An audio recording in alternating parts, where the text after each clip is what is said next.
la une de cette édition, la consommation des mets locales revalorisée pour répondre à la crise économique que subit en ce moment la Côte d'Ivoire. Hier, comme tous les 12 novembre, la communauté internationale a célébré la journée mondiale contre la pneumonie. On le verra dans ce journal.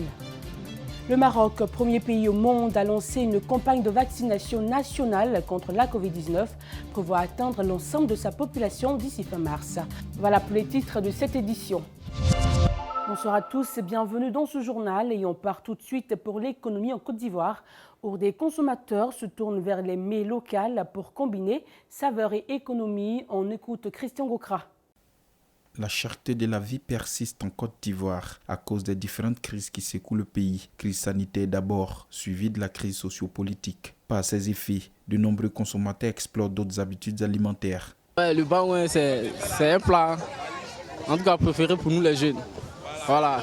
Qui dit le gaba dit le baouin, parce que c'est à peu près le même prix plutôt. Ici, nous, on consomme le baouin parce qu'on n'a pas assez de moyens comme les autres. Voilà. Avec 200, 300, jusqu'à 500, tu peux manger baouin. C'est un plat, nous, on adore. C'est un plat aussi, si on ne sait pas où manger, nous qui n'avons pas la bonne poche, c'est là on vient se mettre à l'aise du matin, midi, soir. Il y a pour 300, il y a pour 200. Pour 300, ça n'est pas de bœuf. Il y a pour 100 francs aussi. Donc nous, ce que nous on a dans nos poches, et ça, nous, on choisit pour manger. Le baouin, un mets local en pays ouest, séduit les consommateurs à Abidjan. La qualité et le prix en sont pour quelque chose. Je vends et puis je nourris mes familles. C'est fait de manioc. On pille la moitié et puis on paye graines. On met les graines, on met ensemble, on prépare sur fourneau. On peut pas sur gaz. C'est sur fourneau on prépare. Il n'a pas l'argent, il n'y a pas l'argent pour prendre les 500, pour prendre les 1000 francs. Si tu as 150 ou tu as 200, tu manges, tu vas en chercher. C'est comme ça qu'on fait ici. Les gens aiment ça. Il y a les hommes qui sont au plateau, il y a les hommes qui sont à Djamé, ils viennent manger, c'est pas cher. La cherté de la vie dans un environnement de pauvreté et dans un climat de crise sanitaire et sociopolitique affecte le quotidien du consommateur. Les réalités que vivent les populations devraient être prises en compte pour alléger leurs souffrances. Lancé le 30 juillet 2018, les travaux du 4e pont d'Abidjan connaissent un retard de 14 mois pour un taux d'exécution de 25%. Ces retards seraient d'abord dus à la pandémie de Covid-19, puis à la libération des emprises et maintenant à l'environnement sociopolitique en Côte d'Ivoire. Pour autant, le ministre de l'Équipement et de l'Entretien routier a rassuré ce jeudi que le chantier du 4e pont sera livré à la bonne date. Et on reste en Côte d'Ivoire pour parler de la journée mondiale contre la pneumonie, une journée célébrée le 12 novembre pour ne pas perdre de vue ce mal qui continue de faire des victimes. Marie-Gisèle Blassonine-Guessan. Journée mondiale contre la pneumonie. La pneumonie est encore responsable de millions de décès d'enfants et d'adultes chaque année. La sensibilisation est alors toujours d'actualité. L'OMS, l'Organisation mondiale de la santé, a alors institué depuis 2010, le 12 novembre, Journée mondiale de lutte contre la pneumonie. Ces symptômes essentiels sont la toux, l'essoufflement, la douleur thoracique et un malaise général. Un tableau rendu encore plus confus et grave avec l'avènement de la Covid-19, maladie virale qui attaque les voies respiratoires. De quoi rappeler qu'en cas de symptômes, il faut immédiatement consulter pour se mettre à l'abri. La pneumonie affecte les poumons et les voies respiratoires et est la maladie la plus meurtrière chez les enfants de moins de 5 ans dans les pays en développement. Plus d'1,5 million d'enfants y succombent chaque année. Les vaccins constituent alors un élément essentiel des stratégies à laquelle s'attelle la Gavi, l'Alliance mondiale pour les vaccins et l'immunisation, à laquelle souscrit notre pays, la Côte d'Ivoire. Très utilisées ailleurs, à présent utilisées par plusieurs Ivoiriens, les fleurs rentrent peu à peu dans l'habitude des Ivoiriens. Eh bien, ces fleurs jouent chacune un rôle particulier et vous le verrez dans ce reportage de Denis Kouman. Sur les grandes artères de la ville d'Abidjan, l'on aperçoit la présence d'horticulteurs qui proposent différentes variétés de plantes aux clients. Selon ces praticiens, les fleurs qu'ils proposent présentent plusieurs vertus. Moi, mon métier c'est chauffeur. Mais comme chauffeur, ça ne me plaît pas. Ça, je vois, c'est un bonheur pour moi dans la fleur. Ça va laisser ça, je fais ça. Il y a Canne de Moïse, ça va de bonheur. Il y a beaucoup ici, ils ne connaissent pas, ils ne sont pas ici. Ils ne connaissent pas les noms. Mais ils connaissent Canne de Moïse. Je connais aussi à l'US. Tout ça, ça donne bonheur. Voilà. Ça défend aussi. Pour M. Assi Raphaël, technicien aménagiste, la présence des fleurs aux abords des routes a un impact sur l'environnement. D'abord, l'importance première des plantes que vous voyez aux abords des routes, c'est pour lutter contre la pollution des gaz d'échappement. Et puis, il faut dire qu'à l'école, on nous a appris que les plantes nous donnent l'oxygène.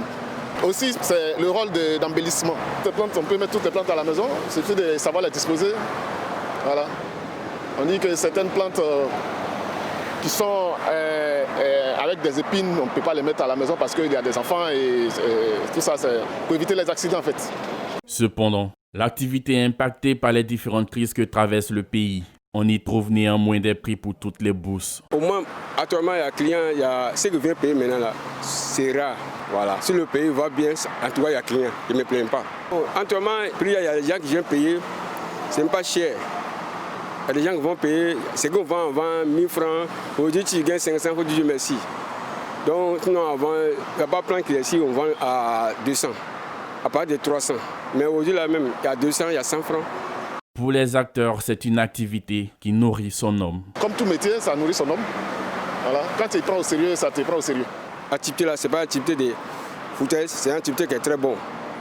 Moi, j'ai 8 ans de retraite, c'est ça que j'ai fait, ma vie. Mes enfants, c'est ça que j'ai dit, payer l'école. À deux sont le concours, à deux sont l'université. Mais grâce à ça, il fait nourrir, payer l'université.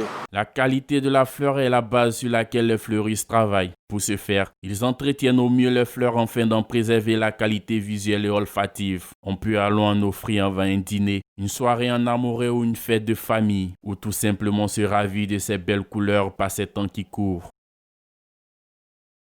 À présent, quittons l'actualité ivoirienne pour aller voir du côté du Burundi où ces derniers jours, les prix du pain explosent dans la capitale économique. Les boulangers évoquent la cherté des ingrédients de base, notamment la farine de blé et l'huile de coton.